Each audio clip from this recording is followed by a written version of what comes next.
بھلا جو شخص یہ جانتا ہے کہ جو کچھ تمہارے پروردگار کی طرف سے تم پر نازل ہوا ہے حق ہے،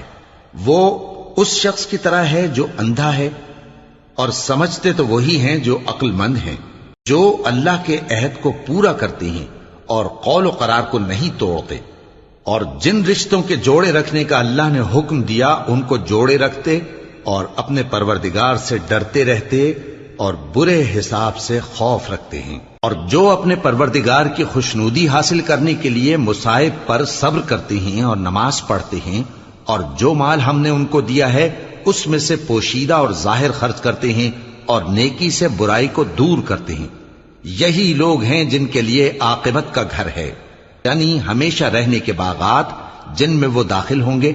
اور ان کے باپ دادوں اور بیویوں اور اولاد میں سے جو نیکوکار ہوں گے وہ بھی بہشت میں جائیں گے، اور فرشتے بہشت کے ہر ایک دروازے سے ان کے پاس آئیں گے اور کہیں گے تم پر سلام ہو، یہ تمہاری ثابت قدمی کا بدلہ ہے،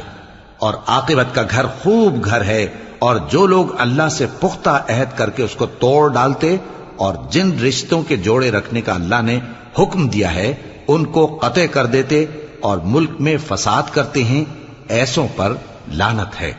اور ان کے لیے برا انجام ہے۔ اللہ جس کا چاہتا ہے رزق فراخ کر دیتا ہے اور جس کا چاہتا ہے تنگ کر دیتا ہے، اور کافر لوگ دنیا کی زندگی پر خوش ہو رہے ہیں، اور دنیا کی زندگی آخرت کے مقابلے میں بہت تھوڑا سامان ہے۔ اور کافر کہتے ہیں کہ اس پیغمبر پر اس کے پروردگار کی طرف سے کوئی نشانی کیوں نازل نہیں ہوئی؟ کہہ دو کہ اللہ جسے چاہتا ہے گمراہ کرتا ہے، اور جو اس کی طرف رجوع ہوتا ہے اس کو اپنی طرف کا رستہ دکھاتا ہے، یعنی ان کو جو ایمان لاتے اور جن کے دل اللہ کی یاد سے آرام پاتے ہیں ان کو۔ اور سن رکھو کہ اللہ کی یاد سے ہی دل آرام پاتے ہیں،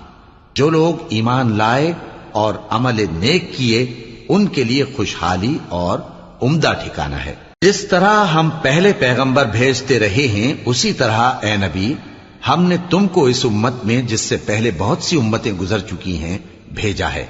تاکہ تم ان کو وہ کتاب جو ہم نے تمہاری طرف بھیجی ہے پڑھ کر سنا دو۔ اور یہ لوگ رحمان کو نہیں مانتے، کہہ دو وہی تو میرا پروردگار ہے، اس کے سوا کوئی معبود نہیں،